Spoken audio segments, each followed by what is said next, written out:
Saya sulit membayangkan bagaimana sang ratu yang dalam buku dan wawancara Apple karya Harry sendiri digambarkan sebagai sosok yang kejam, bisa memaafkannya. Untuk itu, seseorang harus menelan harga diri yang luar biasa besar. Biografer kerajaan Tom Bower baru saja mengungkap sesuatu yang berpotensi menjadi salah satu pengakuan paling mengejutkan dalam sejarah modern keluarga kerajaan. Dampaknya pun luar biasa. Pangeran Harry dikabarkan semakin kehilangan kendali, sementara Meghan Markle bergerak dalam kepanikan dengan mengerahkan tim pengacara dalam jumlah besar. Ini bukan sekadar konflik istana atau proyek Netflix yang gagal. Persoalan ini jauh lebih dalam dan sensitif. Kita sedang membicarakan pertanyaan-pertanyaan yang menyentuh inti identitas dan citra Sussex itu sendiri. Pertanyaan yang bahkan menyangkut Archie dan Lilibet. Tom Bower memiliki dugaan-dugaan yang sulit diabaikan begitu saja. Sosok di balik penyelidikan. Sebelum masuk ke dalam pusaran kontroversi ini, penting untuk memahami siapa yang menyampaikan tuduhan tersebut. Tom Bower bukanlah penulis gosip murahan yang mengejar sensasi. Ia dikenal sebagai biografer investigatif yang dihormati, dengan reputasi membongkar kebenaran pahit tentang tokoh-tokoh berkuasa, kebenaran yang seringkali ingin mereka sembunyikan rapat-rapat. Saya memilih menulis tentang orang-orang yang tidak ingin kisah hidupnya diungkap, yang hidupnya penuh misteri dan rahasia, ujar Bower.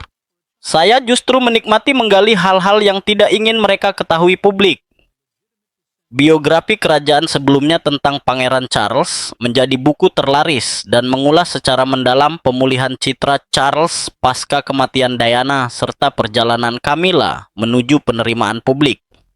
Rekam jejak inilah yang membuat klaim terbarunya begitu sulit untuk diabaikan. Ketika Meghan Markle masuk ke lingkungan kerajaan, Bower melihat sebuah kisah besar yang menunggu untuk diungkap. Namun penyelidikan ini tidak mudah. Ia mengaku hampir tidak bisa berbicara dengan teman-teman Meghan karena adanya larangan keras bagi siapapun yang berhubungan dengannya. Puluhan email dikirim, namun sebagian besar tak pernah dijawab. Tembok keheningan ini justru menjadi tanda peringatan awal. Sebab ketika seseorang berusaha begitu keras mengontrol narasi, wajar jika muncul pertanyaan, apa yang sebenarnya sedang disembunyikan? Klaim yang memicu badai. Lalu, apa sebenarnya yang diungkap Tom Bower? Menurut penyelidikannya, keadaan seputar kelahiran Archie dan Lilibet dipenuhi kejanggalan, rekayasa, dan apa yang ia sebut sebagai penutupan total fakta. Dimulai dari Archie. Publik kala itu diberi kesan bahwa Meghan akan melahirkan di rumah sakit Portland yang prestisius, namun Bower menyatakan bahwa rencana itu tidak pernah ada.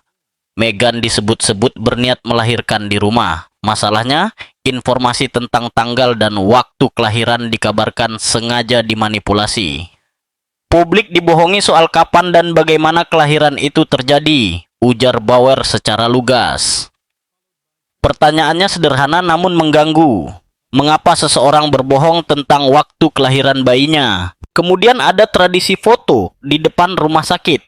Sebuah ritual yang hampir selalu dilakukan keluarga kerajaan. Orang tua bangga keluar dari rumah sakit, bayi dalam selimut, kamera berkilat. Namun pada kelahiran Archie, semua itu tidak terjadi. Tidak ada foto di tangga rumah sakit, tidak ada kronologi jelas, hanya pernyataan samar dan gambar yang dirilis berhari-hari kemudian. Bower bahkan menyebut deskripsi kelahiran di rumah sakit Portland sebagai cerita yang sepenuhnya direkayasa. Isu surogasi pun kembali mencuat. Kata yang selama bertahun-tahun hanya dibisikkan di kalangan kerajaan kini diucapkan secara terbuka oleh Bower, lengkap dengan hasil penyelidikannya. Mengapa ini sangat penting? Sebagian orang mungkin berpikir, lalu kenapa jika menggunakan ibu pengganti? Namun dalam konteks monarki Inggris, persoalan ini sangat serius. Garis suksesi kerajaan bukan sekadar simbolis. Ia diatur oleh hukum konstitusional yang berlaku lintas negara. Untuk memiliki klaim sah atas gelar dan posisi dalam garis pewarisan takhta, Seorang anak harus dilahirkan secara biologis oleh keturunan sah keluarga kerajaan. Ini bukan aturan usang yang bisa diabaikan. Ini adalah fondasi hukum yang telah mengatur monarki selama berabad-abad. Seorang komentator kerajaan bahkan menyatakan secara tegas, jika anak-anak itu tidak dilahirkan langsung oleh Meghan atau tanpa keterlibatan biologis Harry, maka mereka tidak dapat masuk dalam garis kerajaan. Taruhannya besar. Jika tuduhan Bower benar, maka gelar yang diberikan kepada anak-anak tersebut bisa jadi tidak sah secara hukum. Ini bukan sekadar gosip, ini berpotensi menjadi krisis konstitusional. Kehamilan yang memunculkan kecurigaan, foto-foto kehamilan Meghan juga tak luput dari sorotan. Di media sosial, banyak yang mencatat bahwa ukuran perutnya tampak berubah-ubah secara drastis. Kadang besar dan menonjol, di lain waktu terlihat lebih kecil atau berada di posisi berbeda. Ada pula rekaman di mana perut tersebut tampak bergerak atau melipat dengan cara yang tidak lazim bagi kehamilan alami. Ini bukan foto buram paparazzi, melainkan dokumentasi resmi acara kerajaan dengan fotografer profesional. Bahkan sebelum era spekulasi AI, kecurigaan sudah muncul. Momen ketika Meghan berjongkok dengan sepatu hak tinggi pada usia kehamilan lanjut juga memicu reaksi dari para ahli kebidanan yang menyebut gerakan itu hampir mustahil dilakukan oleh wanita di trimester ketiga. Apakah ini sekadar sudut kamera yang menipu, pilihan busana yang kurang tepat, atau ada sesuatu yang lebih besar? Pengumuman kelahiran yang tak konsisten. Pengumuman kelahiran Archie pun dinilai aneh. Informasi yang diberikan membingungkan dan saling bertentangan. Awalnya dikatakan Meghan sedang dalam proses persalinan, lalu tidak ada kabar berjam-jam. Tiba-tiba diumumkan bahwa bayi sudah lahir beberapa jam sebelumnya. Bandingkan dengan kelahiran anak-anak Kate Middleton yang diumumkan secara transparan dan berurutan. Semua jelas, sesuai protokol. Dalam kasus Harry dan Meghan, justru terjadi keheningan, kebingungan. Lalu foto-foto yang tampak diatur dengan cermat beberapa hari kemudian. Bower menegaskan bahwa publik telah dibohongi tentang waktu dan tempat kelahiran Archie, dan ia menyebut adanya penutupan fakta secara menyeluruh. Jika kebohongan terjadi pada hal mendasar seperti ini, pertanyaan besar pun muncul. Apalagi yang tidak diungkapkan, misteri Lilibet semakin dalam. Jika kelahiran Archie menimbulkan tanda tanya, maka kelahiran Lilibet memperparahnya. Informasi yang diberikan jauh lebih minim. Disebut lahir di California, jauh dari sorotan pers Inggris dan protokol kerajaan. Tidak ada nama rumah sakit, tidak ada akta kelahiran yang langsung dipublikasikan, tidak ada dokter yang memberi pernyataan, hanya satu rilis singkat. Bahkan pemilihan nama pun memicu kontroversi. Lilibet, nama panggilan keluarga untuk ratu. Sebuah pilihan yang bagi banyak pihak terasa sensitif dan problematis. Dan disinilah, menurut Bower, teka-teki itu semakin gelap dan sulit dijelaskan. Sejumlah laporan menyebutkan bahwa Ratu Elizabeth II tidak dimintai pendapat dan bahkan tidak merasa senang ketika nama panggilan keluarga yang sangat pribadi miliknya digunakan. Sumber-sumber istana juga membantah klaim pihak Sussex yang mengatakan bahwa mereka mendapat restu dari sang ratu. Namun, di luar kontroversi soal nama, muncul pertanyaan yang jauh lebih besar. Mengapa kelahiran seorang anak yang berada di urutan ke-7 garis takhta Inggris diselimuti kerahasiaan sedemikian rupa? Pada ulang tahun ke-4 Lilibet, Meghan merilis sebuah pernyataan yang berbunyi, "Selamat ulang tahun untuk gadis kecil kami yang cantik. 4 tahun lalu hari ini, ia hadir dalam hidup kami dan membuat dunia menjadi lebih cerah dan indah." Kata-kata itu terdengar manis, namun perhatikan apa yang tidak ada di sana. Bukti konkret tentang keberadaan sang anak, selain foto-foto yang diseleksi dengan sangat ketat, seringkali buram dan hampir selalu menyembunyikan wajahnya. Keheningan keluarga kerajaan pun terasa mencolok. Salah satu aspek paling signifikan dari keseluruhan situasi ini adalah absennya anak-anak Sussex dari kehidupan keluarga kerajaan.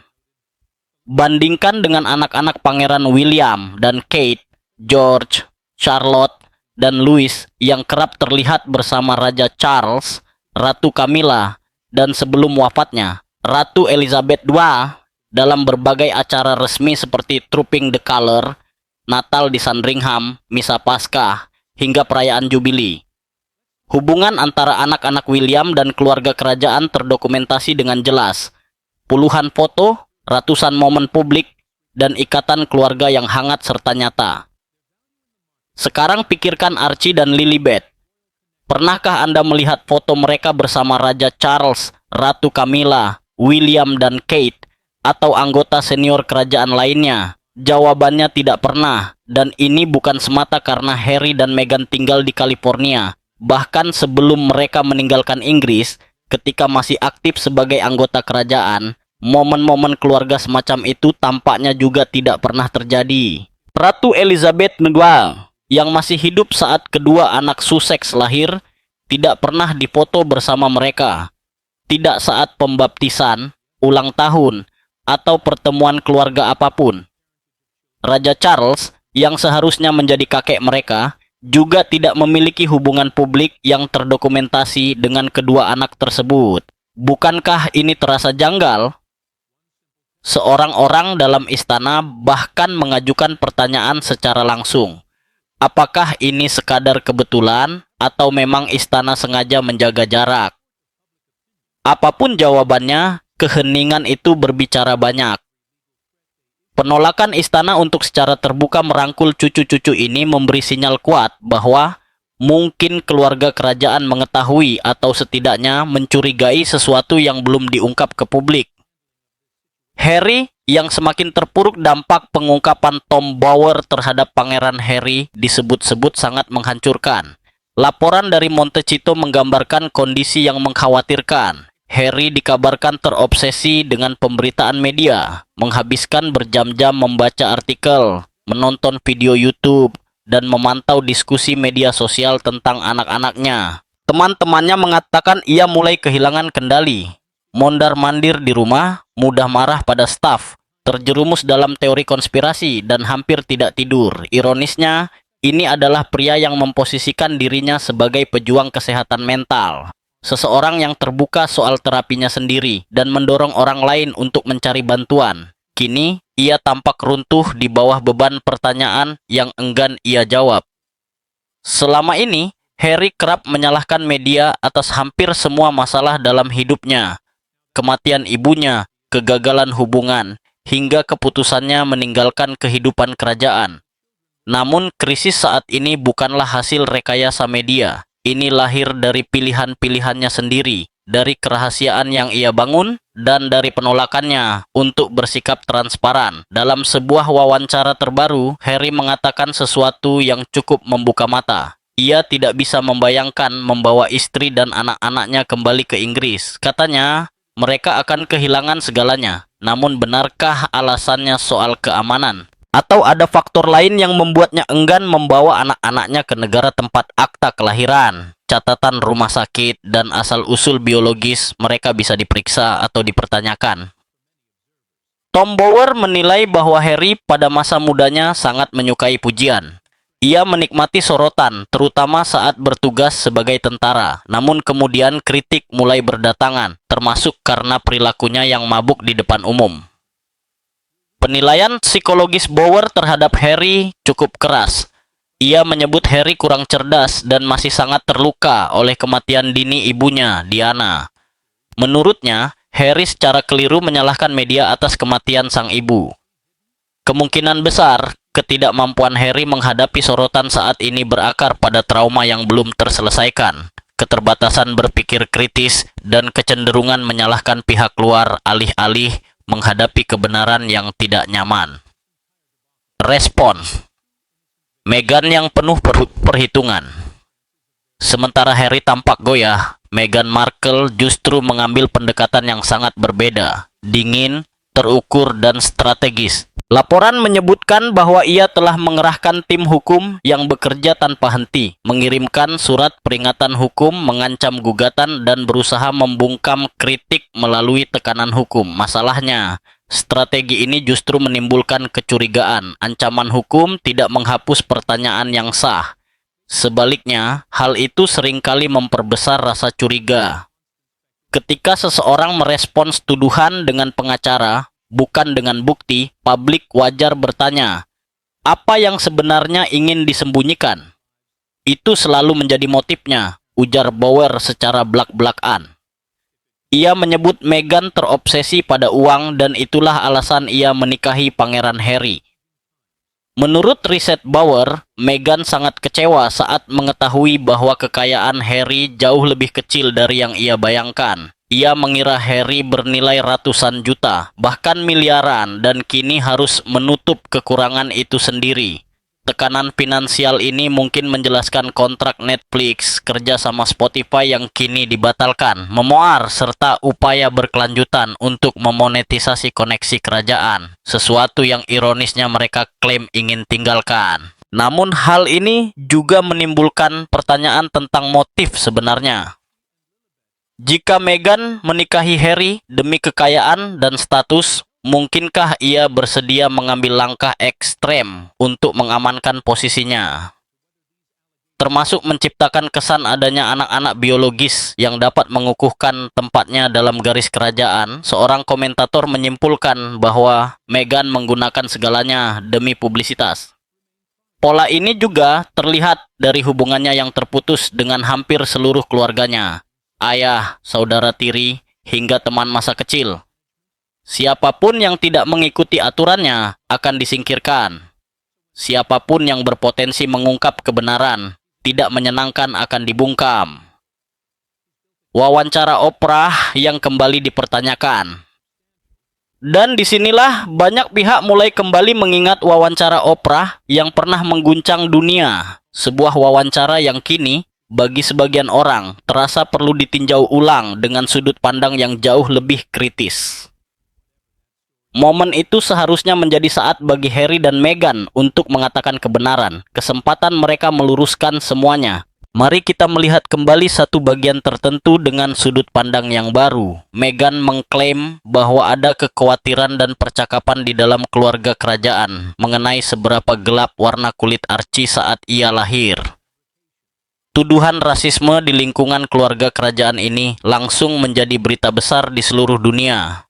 Namun, hasil penyelidikan Tom Bauer justru menggambarkan versi kejadian yang sangat berbeda. Menurut Bauer, percakapan tersebut terjadi pada tahap awal hubungan Harry dan Meghan, jauh sebelum pertunangan, pernikahan, dan tentu saja sebelum kehamilan. Saat itu, Harry berada di Clarence House bersama Pangeran Charles dan Camilla.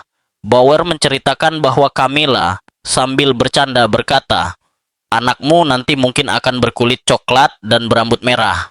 Semua orang tertawa, termasuk Harry sendiri. Menurut Bauer, ini sama sekali bukan ungkapan rasisme atau kekhawatiran negatif. Itu hanyalah komentar ringan tentang genetika. Jenis percakapan yang lazim terjadi di hampir semua keluarga ketika membayangkan rupa anak yang akan lahir. Harry pun pada saat itu ikut menertawakannya. Maka muncul pertanyaan besar. Mengapa Meghan kemudian menggambarkan percakapan santai tersebut sebagai bukti rasisme di keluarga kerajaan? Mengapa komentar yang tampaknya tidak berbahaya itu diubah menjadi tuduhan serius? Jika kita memperhatikan bahasa tubuh Meghan saat bagian wawancara Oprah tersebut, beberapa analis mencatat adanya ketidaknyamanan yang jelas. Ia terlihat ragu-ragu, menghindari detail, dan tampak tidak tenang. Sikap ini dinilai sebagai ciri seseorang yang sadar sedang melebih-lebihkan cerita, tetapi sudah terlanjur berkomitmen pada narasi yang dibangun. Jika Meghan bersedia memutarbalikkan percakapan ini sedemikian rupa, maka wajar jika muncul pertanyaan, hal apa lagi yang mungkin tidak sepenuhnya ia sampaikan dengan jujur? Pertanyaan tentang surogasi. Kini kita sampai pada isu yang paling sensitif dan sulit dihindari. Surogasi. Perlu ditegaskan, tidak ada yang salah dengan surogasi. Banyak keluarga penuh cinta terbentuk melalui metode ini, dan pilihan tersebut layak dihormati sebagai keputusan medis pribadi. Namun, dan ini sangat penting, jika Harry dan Meghan memang menggunakan ibu pengganti, maka informasi tersebut menjadi hak publik dan keluarga kerajaan untuk mengetahuinya. Bukan karena surogasi memalukan, melainkan karena implikasi hukumnya.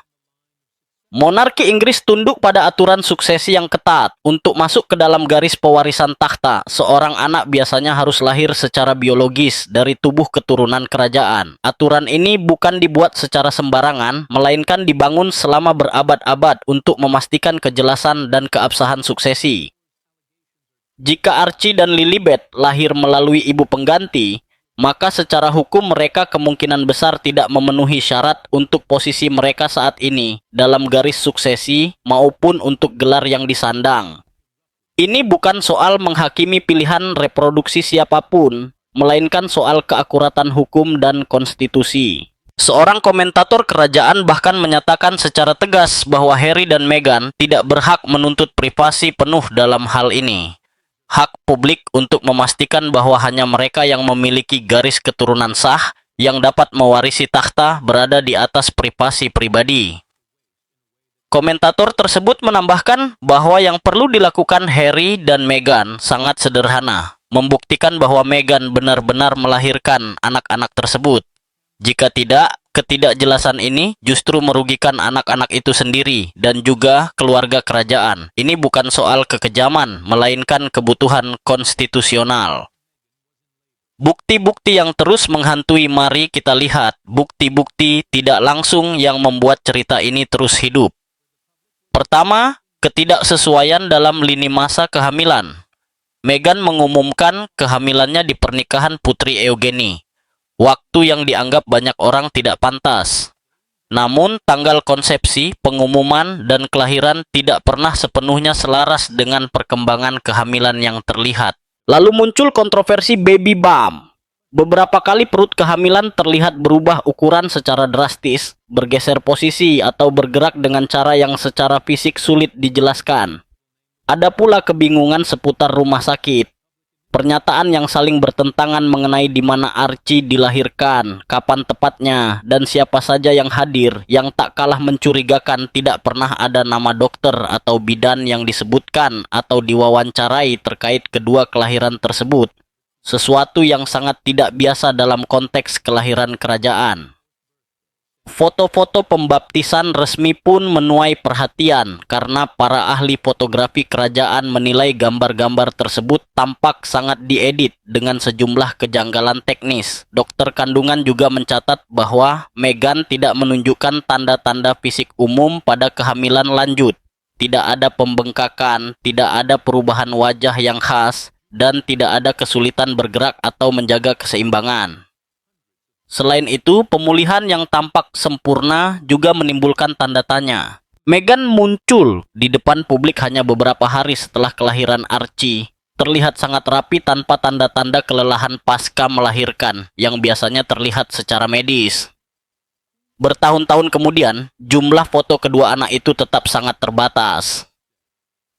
Foto-foto yang ada seringkali buram, membelakangi kamera, atau tertutup cahaya. Masing-masing poin ini mungkin bisa dijelaskan secara terpisah, tetapi jika digabungkan, semuanya membentuk pola yang sulit diabaikan, motif finansial. Pada akhirnya, banyak pihak menilai bahwa inti persoalan ini adalah uang. Gaya hidup Harry dan Meghan sangat mahal. Rumah mewah di Montecito, pengamanan pribadi, jet pribadi, pakaian desainer, serta staf yang besar. Semua itu membutuhkan pemasukan yang luar biasa besar dan berkelanjutan. Setelah keluar dari keluarga kerajaan, mereka kehilangan dukungan finansial sebagai anggota kerajaan aktif. Mereka harus mandiri dan harus melakukannya dengan cepat. Nilai jual mereka sepenuhnya bergantung pada koneksi kerajaan dan narasi yang menarik simpati publik.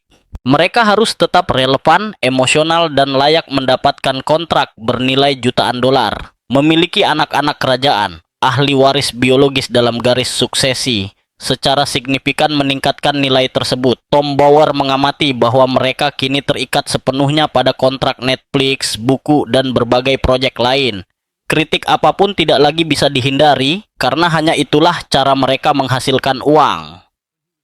Seluruh citra kerajaan mereka, termasuk anak-anak yang dianggap sebagai anggota sah keluarga kerajaan, menjadi inti dari merek Sussex. Jika ternyata anak-anak tersebut tidak lahir secara biologis seperti yang diklaim, maka seluruh citra itu berpotensi runtuh. Seruan tes DNA. Pertanyaan yang kini semakin sering terdengar di media sosial, lingkungan kerajaan, dan bahkan media arus utama pun sederhana.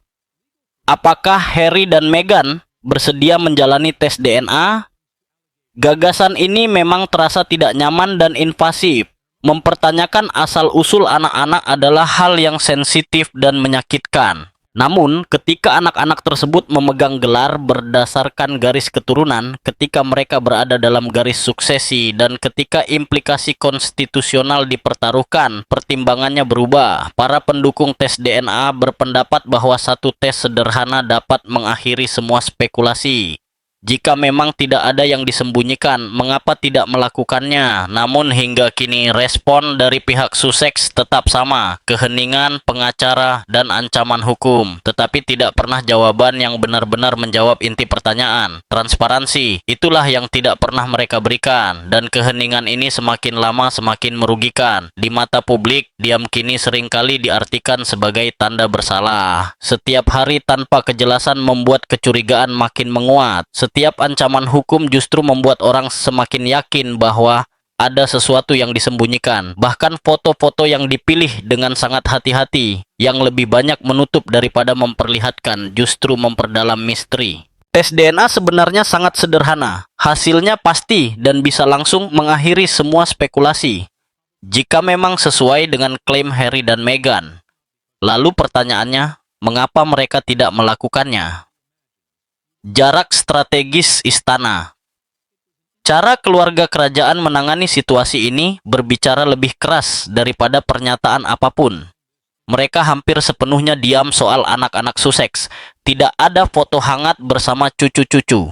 Tidak ada ucapan ulang tahun yang tulus selain pernyataan formal yang kaku. Tidak ada keterlibatan dalam acara keluarga. Tidak terlihat hubungan apapun, bandingkan dengan perlakuan istana terhadap anak-anak William dan Kate. Kehangatan terasa jelas, kebanggaan tampak nyata, ikatan keluarga dipertontonkan secara terbuka. Kontrasnya begitu mencolok sehingga sulit dipercaya ini hanya kebetulan. Orang dalam istana menyebutkan bahwa keluarga kerajaan disarankan untuk menjaga jarak demi melindungi institusi. Jika tuduhan Tom Bower terbukti benar, setiap bentuk penerimaan atau pelukan simbolis terhadap anak-anak Sussex bisa berakibat fatal. Disebutkan bahwa Raja Charles diminta berhati-hati, karena satu isyarat dukungan saja bisa menjadi bumerang besar bila rumor-rumor ini akhirnya terbukti. Seorang sumber mengungkapkan bahwa monarki saat ini sedang menyiapkan berbagai skenario. Di balik pintu tertutup, para ahli konstitusi dilaporkan membahas implikasi suksesi, konsekuensi hukum, hingga kemungkinan pencabutan gelar. Fakta bahwa diskusi-diskusi ini benar-benar terjadi, bahwa istana mempertimbangkan skenario di mana Archie dan Lilibet dikeluarkan dari garis suksesi, menunjukkan betapa seriusnya isu ini dipandang. Ini bukan teori konspirasi paranoid. Ini adalah institusi kerajaan yang sedang melindungi dirinya dari potensi krisis konstitusional. Posisi Harry yang mustahil, cobalah melihat situasi ini dari sudut pandang Harry. Seluruh identitasnya setelah keluar dari keluarga kerajaan dibangun di atas peran sebagai seorang ayah.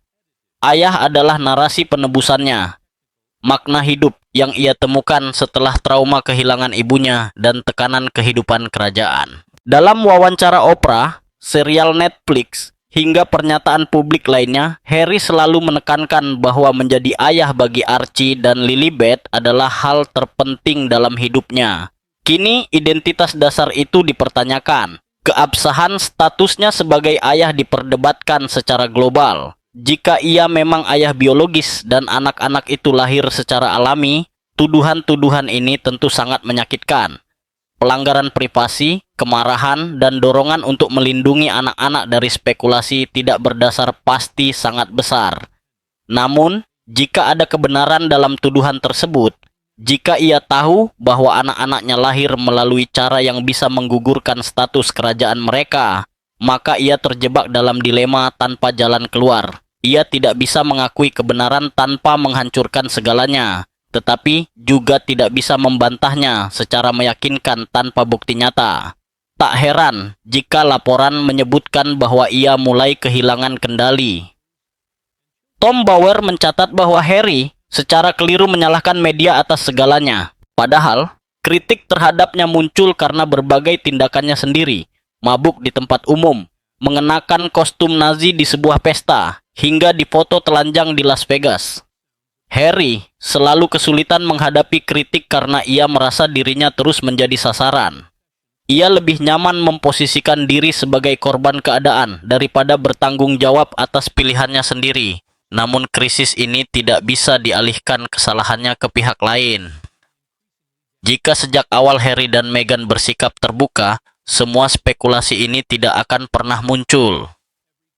Faktor kemunafikan.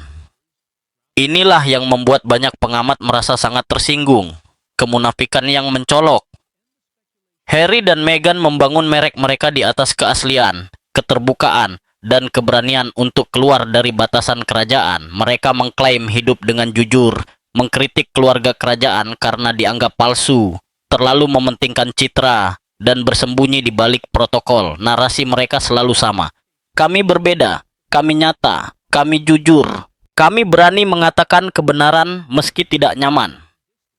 Namun ketika menyangkut pertanyaan paling mendasar tentang anak-anak mereka, yang diberikan hanyalah kerahasiaan, ancaman hukum, dan penghindaran. Mereka meraup jutaan dolar dari serial dokumenter Netflix yang katanya membuka tirai kehidupan pribadi mereka.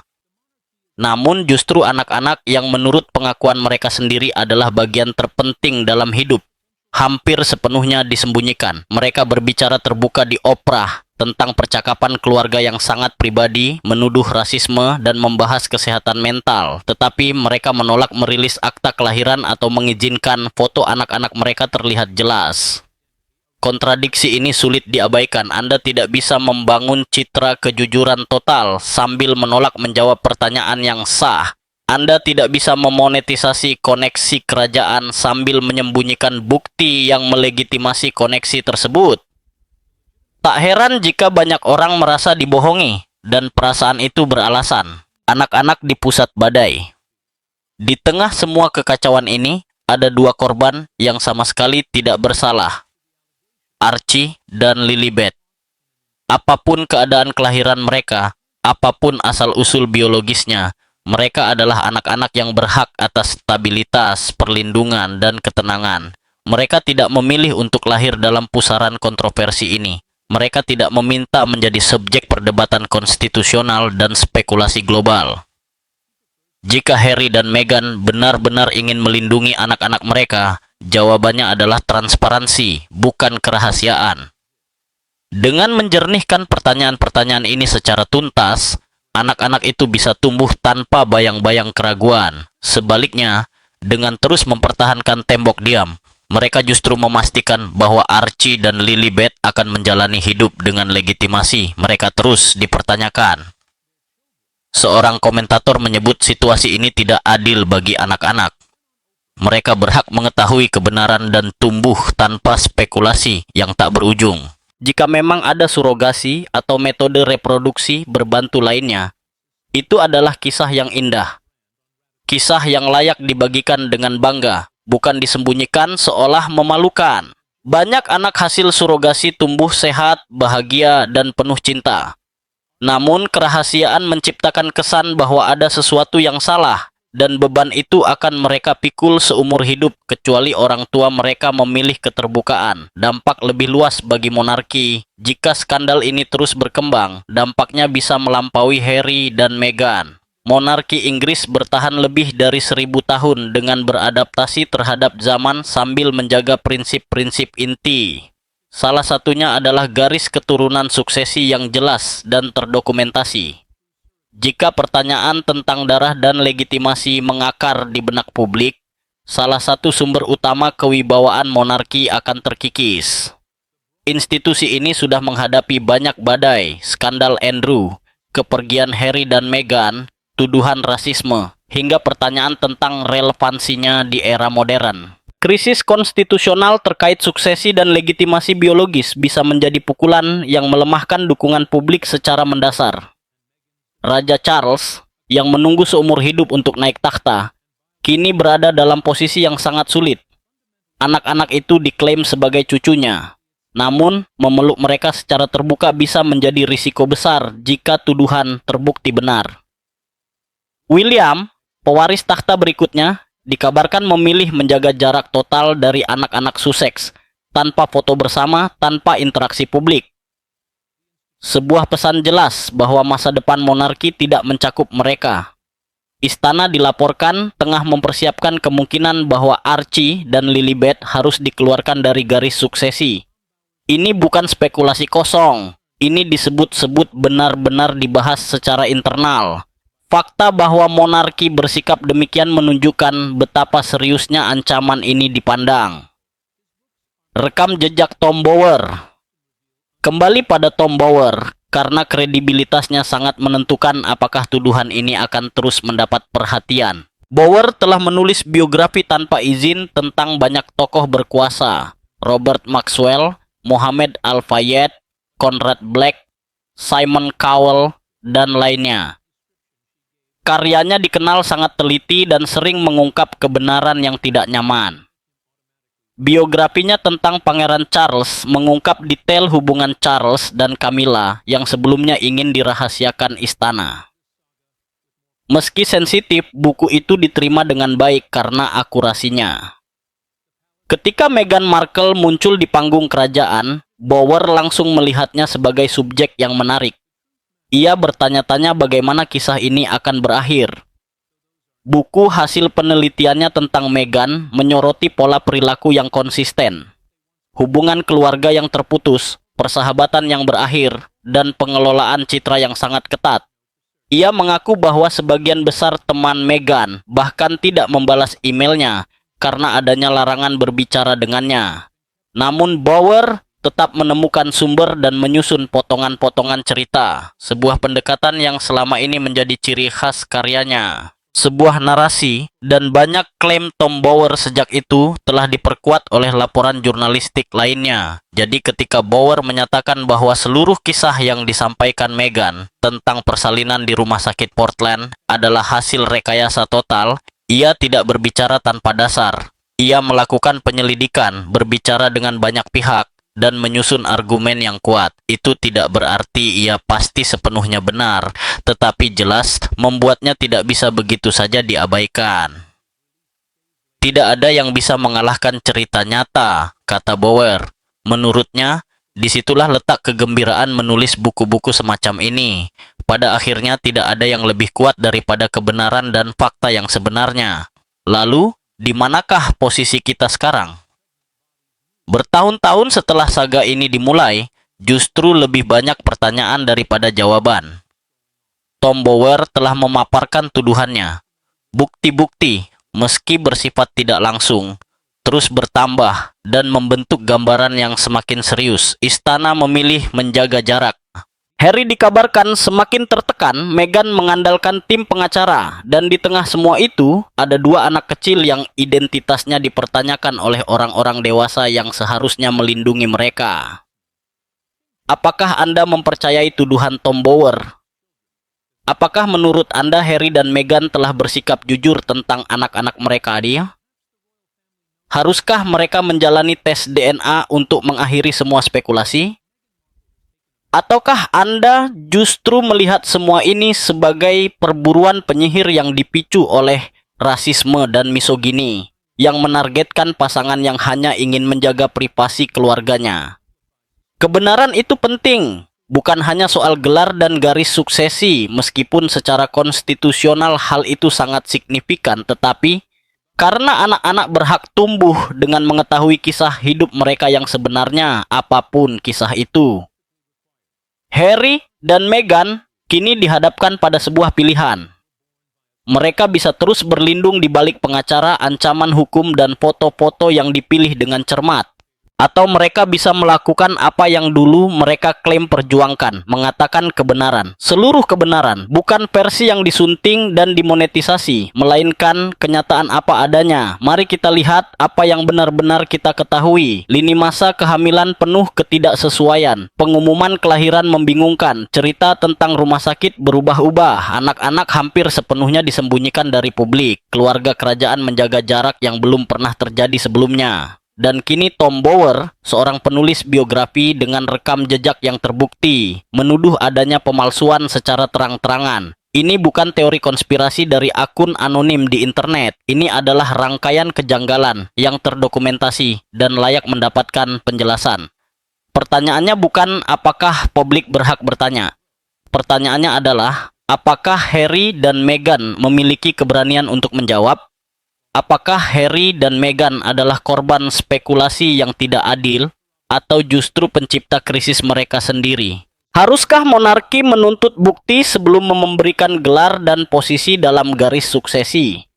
Apakah publik berhak mengetahui kebenaran tentang anak-anak yang berada dalam garis kerajaan?